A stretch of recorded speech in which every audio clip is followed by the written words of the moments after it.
Stephanie is in Pennsylvania, I believe. And so I'm going to read a short introduction for her that was published earlier this week in the Davis Enterprise. Stephanie J. Andersen's Like a Part of You traverses decades in a young woman's life, from her burgeoning sexuality and the purchase of a first bra in the shadow of her own mother's battle with breast cancer, to the birth of her own children. Andersen's story illustrates the bonds between a mother and her children, and the power of confronting what you fear for the sake of those you love. And now, Analise.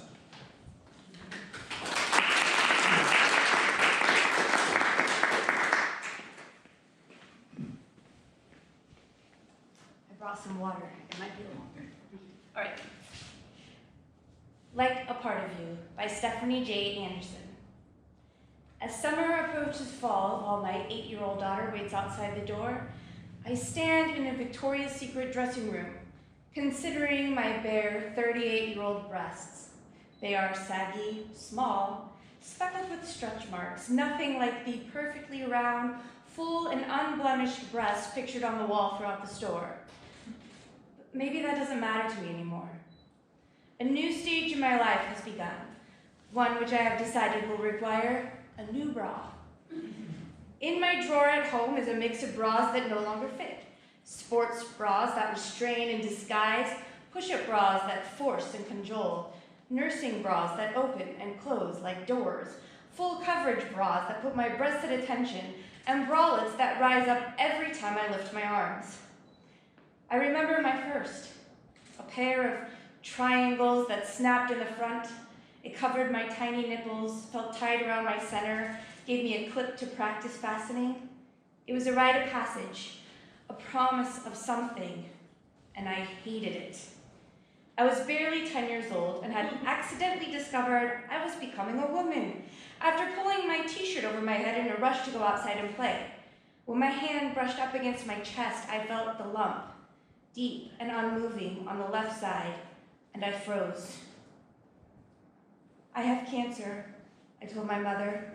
I held my right hand to my left breast. Here, I told her, there's a lump. She raised her eyebrows, smirked, then stopped herself, leaned over, and pressed her fingers against my chest. It's cancer, isn't it? I asked. I don't think so, she said. Then she paused, drew in her lips, cocked her head at me, and smiled. I think it's the beginning of your breasts. I think you are becoming a woman. Womanhood, I thought, when it took root in you, felt foreign and invasive. The word itself felt like it would crack me open, turn me inside out, and remove me from myself. You know what this means, don't you? Mom asked. No, I said. You'll need a bra, she said, then winked. I tried not to cry. I wanted to turn around, run down our blue carpeted stairs, past the piano and Mom's floral love seat, down the basement stairs, through the flimsy wooden basement door, bursting out into the familiar salty world of summer, my sneakers hitting the hot gray stones that led to the backyard, to the pine tree that was taller than any house on the block, that grew even as my blistered palms gripped its branch. I could swing my legs and leap, land steadily on the grass, run, lean forward just enough for momentum, no fear of falling, the world blurring around me, my legs carrying me up the hill of my imagination, my feet crunching in the gravel, past witches' castles, over bridges that swung above oblivion, just ahead of the gorillas, monsters, the sound of the hooves of soldiers' horses. But I didn't run. I followed Mom into a department store where bras hung on tiny plastic hangers and uneasily followed her into the path towards womanhood. At home, once I had the bra on, she kissed my forehead. It's just a part of womanhood, she said. We all go through it. Eventually, it feels normal, like a part of you. Mom's own lump was deep, like roots of a tree. After Dad found it, she ran her finger over it again and again before she dutifully went for a mammogram and then a biopsy. And when she woke from the biopsy, Dad was sitting next to her, tears in his eyes. She nodded, swallowed, cleared her throat. We'll fight it, she told him. The doctors gave her 6 months. She lived for 6 years. On a Friday night when I was 10 years old, Dad and I took a walk down Main Street to the health food store where we bought ice bean sandwiches. Mom was in the hospital again, and he was trying to distract me. But as the cars flew by and Dad turned his chin up towards the dwindling light of the sun, I asked him if what was happening to Mom would one day happen to me. He dropped his chin, sighed, and told me, his eyes averted, that he didn't know. It was the first hard truth he ever told me. The next was in a cold April on the gray driveway of a friend's house where Dad was dropping me off. "She's not going to get better," he said, meaning Mom. After all of the years of hospitals, treatments, red skin, bald head, and prayers, we would stop the arduous undertaking of hope. When the lump in her breast had taken her life, I stood over her body in our den. Under her white blouse was her left breast, the one in which the cancer had taken root. And for a moment, I imagined that there was a dark hole there now, a hole that ran all the way through her, through the hospital bed on which she lay, through the floor of our den, into the basement, the ground, the earth itself, into space. In me, that hole was already taking shape, the roots of emptiness gripping tightly. I was 11 years old. I stopped wearing the training bra she bought me, thinking I could trick fate, go left instead of right, duck and dodge. But Kevin Davis, 6th grade bully extraordinaire, tried to snap my bra as I was pulling books from my locker one afternoon. I swung around. He froze, his eyes wide with surprise, and then quickly, delight. "She's not wearing a bra," he yelled and bent over to laugh heartily. "That's because she doesn't need to," said a girl who came to stand behind him and smirk. I turned away. Let them laugh. She was right. I was flat-chested and grateful for it. But soon the buds on my chest would make me a woman, and I would have to be ready. I asked Dad for some money and a ride to the mall. He dropped me off, and in a department store, I held a real bra up to my chest. It was far too big for me, but I thought it looked about right. I bought it, took it home, and wore it day after day, despite the gap between my breast and the pattern. I wore it for years. Eventually, it fit. I wore it even after it was too small and pushed my breasts up so they looked round and full. When I was 15 years old, I wore it under a low-cut floral jumper. It wasn't the first time I'd shown off the tops of my breasts to the world, but the jumper plummeted just far enough that it set my father off. "You're not wearing that," he told me one morning as I walked past his open office door. He was leaning back in his desk chair, staring into his computer screen, his chin on his hand. Most of the time, he said little about what I did and where I went. After Mom's death, he had continued to sink into the confines of his own world. He did not ask me if I had or did homework. He did not cook. He didn't do laundry. And when I came home after dark, smelling of tobacco, he didn't ask me where I'd been. I didn't mind. I microwaved my own meals, learned how to use the washing machine, and I picked out my own clothes. He sensed that I wanted my freedom, and I sensed that he wanted his. "Leave me alone," I told him, rolling my eyes, skirting past the office door. But he stood up and followed me into the bedroom. "What is that? What are you wearing?" "Dad," I mumbled, turning to face him, surprised at his interest. I shrugged my shoulders, set my hands on my hips. "It's just an outfit. It's fine." He looked down at my chest. I felt the heat of embarrassment in my throat. "You're showing everything you've got," he said, holding out an illustrative hand, furrowing his brow, shaking his head. Somehow, I thought that my father didn't see my chest, that my attempts to sexualize myself would be invisible to him. But somehow now I had crossed that line that turned my breasts into my father's problem. My heart raced with anger over the intrusion. "Dad," I said, shaking my head, "it's none of your business what I wear." I stepped around and towards my bedroom door. He grabbed my arm, not hard enough to hurt, but just enough to stop me. "Get your hands off me," I said, shocked at myself. I'd never spoken to him like that before. I pulled my arm out of his grip, but he grabbed it again, this time harder. I drove my body into his with gritted teeth. Quickly, I was on the floor. He was on me, holding my arms up over my head, his face red as I struggled. "Calm down," he said. "Stop it. Get off of me. Are you going to change your outfit?" he said, his fists tight around my wrist. "Go to hell," I screamed. All of the heartache of this moment, how we descended, and my mother's death shooting through me like electrical currents. Tears streamed down the side of my face. Maybe because he saw the tears or caught sight of us in the little mirror over my white vanity, he let go, got up, shook his head and sighed.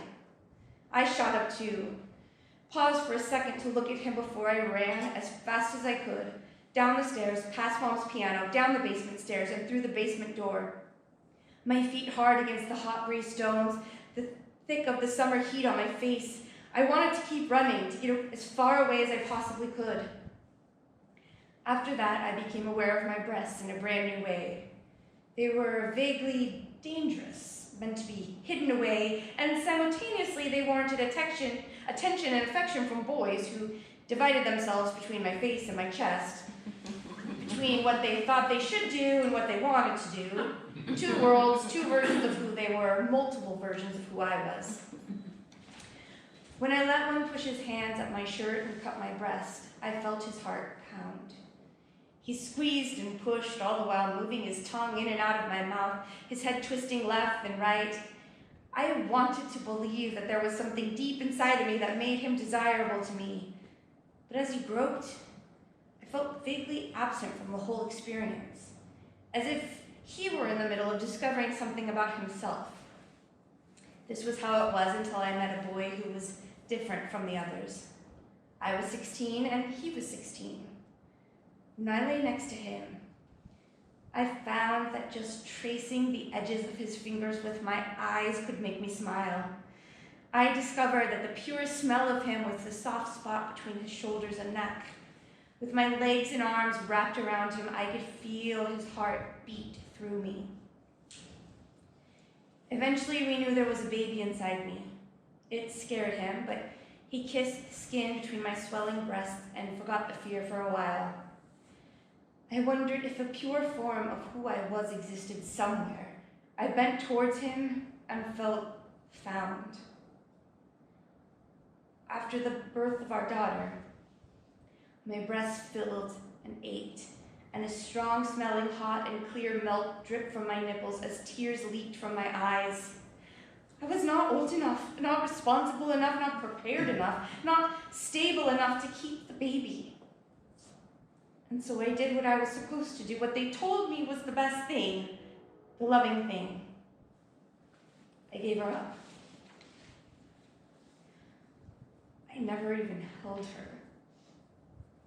Instead, I closed my eyes and I waited for the pain to dissipate. It took almost 2 weeks for the milk to leave me, for me to wake up one morning, run my hands over my chest, and realize it was gone. I wanted to escape. I left my hometown, but no matter how far I went, my breasts remained. In the shower, I closed my eyes, only in my hands willing to acknowledge them, sometimes fingers straight and spread, and sometimes bent in desperate fists through which I felt the burn of something inside of them, longing that seemed caged, pressing up against my edges, setting me ablaze. More men came and went, their wild squeezes and pulls, their lips warm and wet, mouths full of me, never tasting the stories inside. My breasts were harbingers of change when eventually, late in my 20s, something had shifted inside of me, taken hold, taken shape, a baby. A second chance at motherhood 12 years after the first. When she came, I pulled my new baby to my chest, felt her wet, warm body take breath, took the doctor's scissors when he offered them, and I cut the cord myself. How fast she found those swallows, sinking into a rhythm that would sustain her. "Sophia," I whispered, "I have so much to tell you." It was on my breast 4 years later, where my hands were when I realized I was pregnant for the third time. Something's different, I told my husband. It was the beginning of Audrey, who came quickly but sluggishly over an overcast Friday in early June. I offered her my breast repeatedly, to no avail. The hospital sent a lactation counselor. Nothing worked, but I kept trying. Nearly 2 days later, at home, she finally latched on, wrapped in a blanket and cradled in my arms. My last baby. Her little eyes staring up at me. It was narcotic, just like it had been with Sophia, as if everything I had done or been up until that point in my life had been ultimately about this. My body creating sweet milk out of itself, and them, these girls of mine, becoming themselves out of that milk. For 3 soft and exquisite days, Audrey and I stayed close to one another in bed, her eyes intermittently open and as hungry as her mouth. The rhythms of her meal went from frantic to contented. Her tiny hands gripped my fingers as she swallowed. But soon the red patch on my left breast came, and with it the fever. Mastitis. As my body made heat and milk out of itself, Audrey indulged in the world of the bed. She gripped and grew and slept. I shivered and ate.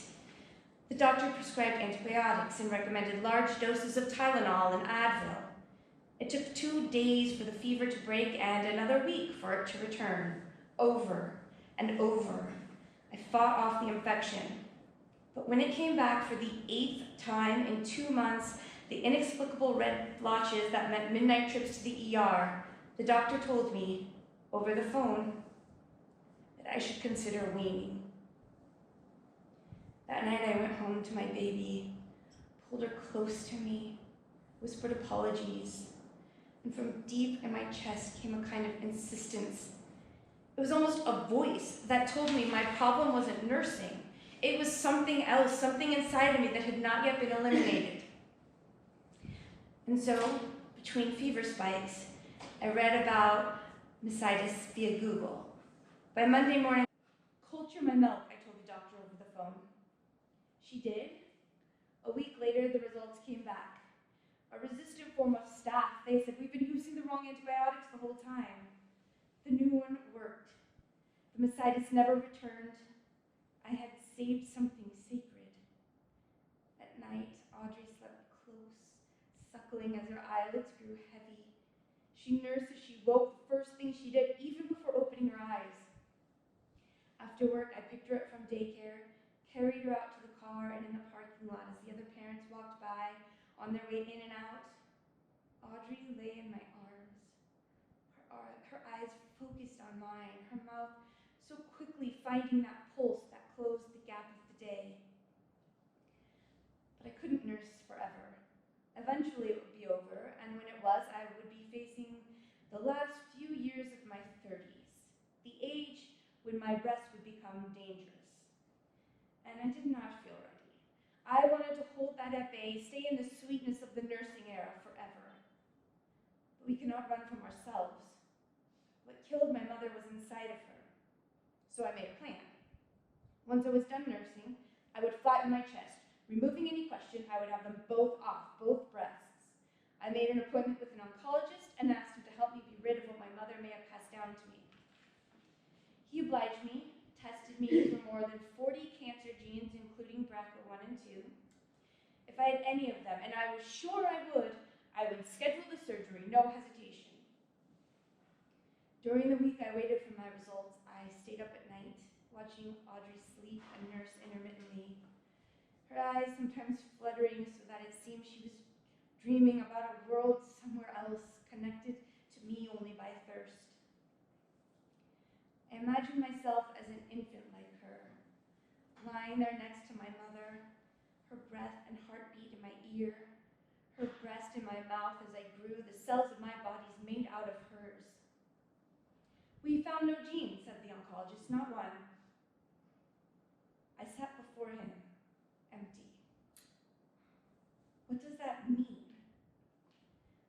listened as he and his nurse explained the results, that there was no genetic predisposition that they could find, but there was still mystery around breast cancer, still things they didn't understand about its roots. Because my mother and grandmother had it, my chances of getting it were still 13% higher than other women my age. Somehow, through a path not yet identified, it could still find its way. I felt claustrophobic in my own skin. What do I do? Mammograms and MRIs every year, said the doctor. But that means I have to keep my breasts. I don't want to keep them. The doctor nodded as he typed, smiled apologetically. When you're done nursing, we'll schedule your first mammogram, he said. I thanked him, walked out of his office into a world of uncertainty. I don't want to die, I whispered to my husband, to myself that night in the dark of our room. I'm so scared. I was scared every day. When I woke, when I sipped my coffee, when I stepped out the back door, I regularly longed to retreat back into sleep. At the close of every day, Audrey wrapped her little arms around my neck and her legs around my hips. She whispered in my ear that she missed me. Boo-boo, Mommy, she said, the way she had once heard me say boobs. So I took her upstairs. Upstairs listed my own worn-out old sports bra, and she latched on quickly. Oxytocin surged through me, from my core into my chest, into my head, my fingers, and temporarily, all seemed well in the world.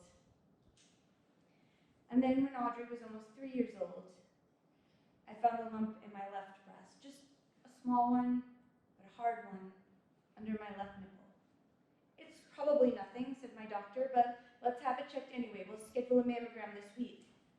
I'm nursing, I said, half expecting her to tell me to stay the course and just let her know when I was done. But this time, it was different. I think you should go ahead and wean, she said. My heart pounded. This was real, the thing that scared me most, right in front of me. We're going to stop boo-boo soon, I told Audrey. She sat next to me on my bed considering this, nodded a little, reached for me. And besides, I said, big girls don't drink boo-boo milk. They don't, she said, drawing in her lips and wrinkling her brow. No, I said, they drink juice and water and other fun things. It's just part of getting big. She nodded. I'd never seen her look so serious. But she wasn't sad, she wasn't afraid. She was, I thought, ready. When our last feeding was over, I wrapped my arms around her. I let the tears come, and we fell asleep together, the moments slipping so quickly and seamlessly away from us. When the radiology nurse asked, I unhooked the old, too-tight bra I had chosen that morning. 2 Valiums I had taken did not help stop my fingers from shaking. Silent tears ran down my cheeks and neck. She wiped the deodorant out of my armpit, asked me about my family history. There was so much I wanted to say, but I could not speak. My mouth would not work but to say, my mom, my grandmother, both of them before me. She nodded and told me to leave myself into the machine where she arranged my right breast. After she stepped away, the machine gripped me like a metal hand. As it hummed and beeped, I thought of the time I asked my mom as we sat together in her hatchback Toyota Corolla what it felt like to be diagnosed with cancer. She had sighed, shook her head, told me that at first she thought it would be a good way to get attention. We looked at one another, and the way she raised her brow and sighed told me she was embarrassed, but I smiled to let her know she needn't be. I understood even then how the body has a way of being what we need. As the mammogram machine released my right breast, I did not wish for attention. As I was being pulled inside of myself deeper and deeper, I wished instead for strength. As the nurse arranged my left machine, I wondered for a second if it would somehow see all of the stories surging through me. It gripped me, moaned, and beat. The room disappeared. Inside my mind flickered images of me as a young girl without breasts, and then me, my fingers over the first buds of my breasts. I saw the hands of boys, the rounding of my abdomen, my breasts waxing and waning with my body's creation of 3 babies. I saw my mother, my grandmother, my first baby in the hands of another mother. I saw my own 2 growing into girls who no longer needed me, who were on their way to becoming women themselves. The machine released me. I exhaled. The radiologist explained less than an hour later that he saw nothing of concern in the images the machine took. Outside the hospital, the heat of the gray pavement rose up through the soles of my feet into my legs. A part of me wanted to run away through the cars of the parking lot, up into the Pennsylvania hills, through the trees, past witches' castles, over bridges that swung above oblivion, just ahead of the gorillas, monsters, and sounds of the hoofs of the soldiers' horses, all the way back into my mother's arms to the beginning of it all. But I didn't. I kept walking, foot after foot, back to the car, onto a path well worn by others before me, into the second half of womanhood. It is the second half of womanhood that brings me here to this dressing room surrounded by mirrors. It takes me 30 minutes to find the perfect bra, one that leaves no space between me and the cups, one that doesn't push or prod or pull, does not insist or ignore, but it holds me, all of me, in just the right amount of space.